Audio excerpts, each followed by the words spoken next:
बिस्मिल्लाहिर्रहमानिर्रहीम। लाखों करोड़ों दुरूदो सलाम मोहम्मद मुस्तफ़ा सल्लल्लाहु अलैहि वसल्लम और आले मोहम्मद पर। मैं हूं उमर दराज गोंदल। पाकिस्तान तहरीक इंसाफ ने कल 4 तारीख को इस्लामाबाद के अंदर डी चौक के ऊपर एहतजाज की कॉल दे रखी है, जिसके ऊपर पहले आजम सवाती इमरान खान को मनाने गए, वो नहीं माने थे। उसके बाद अली अमीन गंडापुर गए तो उन्होंने कहा हुकूमत जाती है, जाए डी चौक पहुंचना है। लेकिन अब आज मोहसिन नकवी ने रिक्वेस्ट भी की, धमकियां भी दी, और उसके बाद आपने देखा कि जो फैसल वावडा हैं उन्होंने लाशें गिराने का और फिर यह कहा कि इमरान खान अपने बच्चों को क्यों नहीं बुलाते, इस किस्म की बातें की हैं। लेकिन अब एक ड्रामाई सूरत हाल यह है कि इस्लामाबाद को तकरीबन इस वक्त सील कर दिया गया है। कल इस्लामाबाद में एक लिहाज से छुट्टी होगी, इवन मोबाइल इंटरनेट सर्विस बंद होने का गालिब इम्कान है। मुल्हिका जो अजला है वहां पे भी यही सूरत हाल होगी। दफा 144 का निफाज है।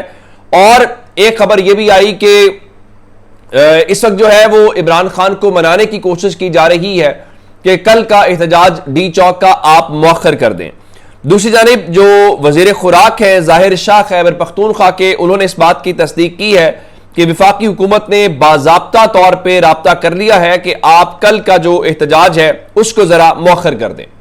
तो वहां पे जिस तरह मैंने आपको बताया कि शहर को मुकम्मल तौर पे सील करने का प्लान है, यही मनाजिर इस वक्त लाहौर शहर के हैं। गो कि लाहौर शहर के अंदर कल एहतजाज नहीं है, परसों मुमकिन एहतजाज है 5 अक्टूबर को।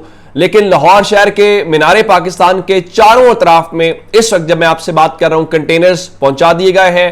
पुलिस की भारी नफरी को तैनात कर दिया गया है। और लाहौर शहर में भी कोशिश यही होगी कि आप एहतजाज ना करने दें। और अब उसकी आड़ यही ली जा रही है जी, वो मलेशिया के वजीर आजम आए हुए हैं जी, शंघाई ताउन तंजीम का इजलास है। तो आज जैन कुरैशी ने भी कहा है, उन्होंने कहा आप मौखर करें इस आईनी तरमीम को अक्टूबर की फलां तारीख तक, तो हम आपको गारंटी देते हैं हम आपको तब तक हम भी एहतजाज नहीं करेंगे। तो ये नहीं हो सकता कि आप कल हर जगह के ऊपर मोबाइल सर्विस को बंद कर लें, या आपका ख्याल है कि उससे मसला हल हो जाएगा। चले, अगर आप ऐसे करना चाहते हैं, कोशिश करना चाहते हैं, तो फिर आपकी मर्जी है, आपको कोई रोक नहीं सकता। और उसकी वजह क्या है कि तहरीक इंसाफ आप क्या करेंगे, अली अमीन गंडापुर को गिरफ्तार कर लेंगे, शेलिंग करेंगे। एहतजाज का मकसद सिर्फ ये नहीं होता कि उस मकाम के ऊपर पहुंचना, ये सब कुछ रिकॉर्ड करना, बाहर निकलना, ये भी उसका पूरा का पूरा प्रोसेस होता है। तो तहरीक इंसाफ का तो उसमें कोई नुकसान नहीं है, नुकसान आपका है। और आप पैनिक में जाएंगे।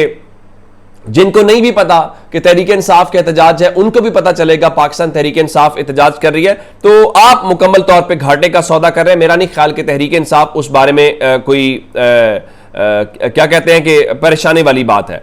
अच्छा, इसमें अब एक चीज और है, और आज चूंकि 63A वाला फैसला आ गया है, तो 63A वाले फैसले के हवाले से बहुत सारी बातें हैं और बहुत सारे इल्जामात हैं कि ये एक पूरी की पूरा मैच फिक्स हुआ हुआ है, और ये उसमें कौन कौन शामिल है उस पर हम बड़ी तफसील से बात कर चुके हैं।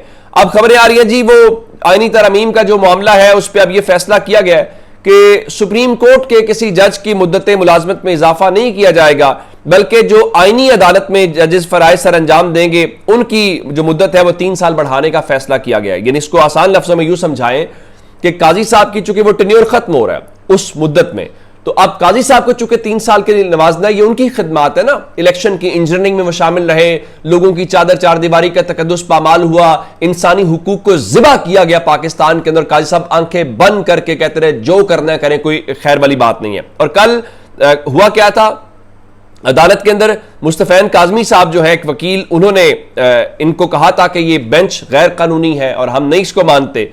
तो कल काजी साहब के तमाम जो PROs हैं उन्होंने हमें ये बताया कि जनाब देखिए काजी साहब का ज़र्फ बड़ा है, पुलिस ने उनको गिरफ्तार करने की कोशिश की, काजी साहब के नॉलेज में आया तो उन्होंने कहा नहीं नहीं नहीं रोक दें। लेकिन जरा खबर सुनिए, यहां एक से बढ़ के एक फ्रॉडिया है, एक से बढ़ के वो शख्स है जो लोगों को डॉज देता है। जो सुप्रीम कोर्ट के सीनियर वकील है मुस्तफैन काजमी, जिनके कल तल्ख जुमलों का तबादला हुआ काजी फायज ईसा से, उनको उनके घर से गिरफ्तार कर लिया गया है। इससे ज्यादा कोई शर्मनाक बात हो सकती है? चले, आपका मेरा मामला तो छोड़ देते हैं, सवाल सिर्फ इतना है कि क्या सुप्रीम कोर्ट बार एसोसिएशन का काम सिर्फ इतना ही है कि वो ऐसी पिटीशंस दायर करे कि उन पेटिशंस दायर करने की बुनियाद के ऊपर हुकूमत को वॉक ओवर मिल सके। अब इस हवाले से आज जो सुप्रीम कोर्ट के अंदर से खबर थी वो असद तूर लेके आए, और वो खबर ये थी, उन्होंने आज ये बताया था कि अदालती औकात कार के बाद जो FIA के लोग हैं, FIA के जो हुकाम हैं, वो काजी फायज ईसा से मिले हैं। तो क्या मुस्तफैन काजमी की गिरफ्तारी काजी फायज ईसा की मर्जी से हुई है, उनके अहकामात से हुई है? क्या इस मुल्क में अब काजी फायज ईसा के सामने यह कहना कि यह बेंच गलत है, यह बेंच गैर कानूनी है, यह भी एक जुर्म बन गया है? इसी तरीके से काजी साहब तो नहीं कहेंगे कि सहाफियों को असद तूर को गिरफ्तार उन्होंने नहीं, लेकिन असद तूर तो यही कहते हैं शुक्रिया काजी फायज ईसा। और फिर रही बात कि इस वक्त हम देख रहे हैं कि औरिया मकबूल जान एक तवील अरसे से गिरफ्तार हैं, उनका जुर्म क्या है? उनकी वह जुर्म तो काजी फायज ईसा की शान में गुस्ताखी है, वो उस दर्जे के ऊपर फायज हो गए हैं। इसी तरह से दीगर लोगों को हमने देखा है कि काजी फायज ईसा के खिलाफ बोला जाए तो आपको गिरफ्तार कर लिया जाता है, कभी FIA से, कभी वहां से।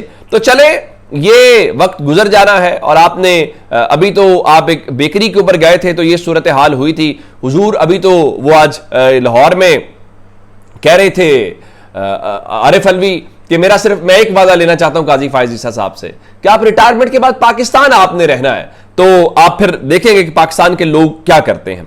अच्छा, उसके बाद एक और आज अजीब सी डेवलपमेंट हुई कि दो लोग जो अपने आप को तहरीक इंसाफ कहते हैं, उसमें एक आदिल बजई है जो NA 262 कोयटा से हैं और 262, और मोहम्मद इलियास चौधरी हैं जो NA 62 गुजरात से हैं। तो इन दोनों को, एक को शामिल कर दिया गया काफ लीग में और एक को शामिल कर दिया गया नून लीग में, और ये इलेक्शन कमीशन इस फ्रॉड में शामिल था। वजह यह है कि आदिल बजई भी तहरीक इंसाफ की हिमायत से जीते और इलियास चौधरी भी उनके। अब क्या था कि ये वोट देंगे आपको इस तरमीम के अंदर, लेकिन चले उनके ऊपर जो भी गुजरी है, जो भी हुआ, उन्होंने अपने आप को शायद ये फैसला कर लिया है कि वो PTI का साथ देंगे। तो आपको पता है कि आदिल बजई के खिलाफ नून लीग ने रेफरेंस नवाज शरीफ ने भेजा स्पीकर कौमी असम्बली को, और इलियास चौधरी को लेकर जोरी शुजात ने भेजा। गो के वो दोनों लोग कहते हैं हमारा ना काफ लीग से ताल्लुक है ना नून लीग से ताल्लुक है, लेकिन चूंकि फ्रॉड किया गया था तो अब रेफरेंस भेज दिया गया और स्पीकर ने वो रेफरेंस जो है आगे इलेक्शन कमीशन को भेज दिया है। और इल्जाम क्या लगा है? इल्जाम यह लगा है कि जनाब वो ना उन्होंने पार्टी पॉलिसी के खिलाफ बजट सेशन में वोट किया था। तो अब हालांकि वो कहते हैं कि भाई हमारा कोई ताल्लुक ही नहीं है। अब ये 2 सीटें क्या होगा? D सीट हो जाएंगे। चले D सीट हो जाएंगे तो क्या हो जाएगा? क्या तहरीक इंसाफ को इसका फायदा या नुकसान होगा? तहरीक इंसाफ को तो कोई फायदा नहीं है या नुकसान नहीं है। अगले 2-2.5 महीने में इलेक्शन होगा तो उस इलेक्शन वाले मामले के ऊपर देखा जाएगा। और इलेक्शन भी क्या होना है, जो कुछ अभी हो रहा है आपके सामने है कि आज इलेक्शन कमीशन ने जो है वो पंजाब में 8 ट्राइब्यूनल्स कायम किए हैं, और उन 8 ट्राइब्यूनल्स के ऊपर जो है 4 हाई कोर्ट के जज लगाए गए हैं और 4 रिटायर्ड जज लगाए गए हैं। और आप उससे अंदाजा लगा लीजिए कौन कौन से हैं। रिटायर्ड जजेस में से राना जाहिद महमूद है, जफर इकबाल है, अब्दुल शकूर पराचा है और महमूद मकबूल बाजवा है। ये शकूर पराचा वही है ना जिनको पहले अरशद शरीफ वाले मामले के ऊपर तहकीकात कर दिया गया, फिर इन्होंने सुप्रीम जुडिशल काउंसिल में आई थी और इन्होंने शिकायत आने के बाद इस्तीफा दे दिया था। मैं आपको सिर्फ एक बात बता देता हूं जिससे आपको अंदाजा होगा कैसे वारदात की गई है। जो लाहौर के हल्के हैं उनको 2 जजेस के सामने तकसीम किया गया है। कुछ हल्के हाजिर सर्विस जज के पास चले गए हैं लाहौर हाई कोर्ट के, और कुछ जो है वो रिटायर्ड के पास चले गए हैं।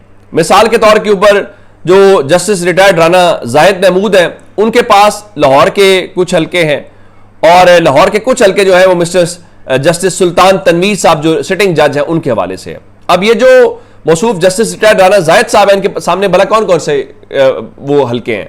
नवाज शरीफ और मरियम नवाज के हल्के राना जाहिद महमूद के सामने हैं जो रिटायर्ड जज हैं।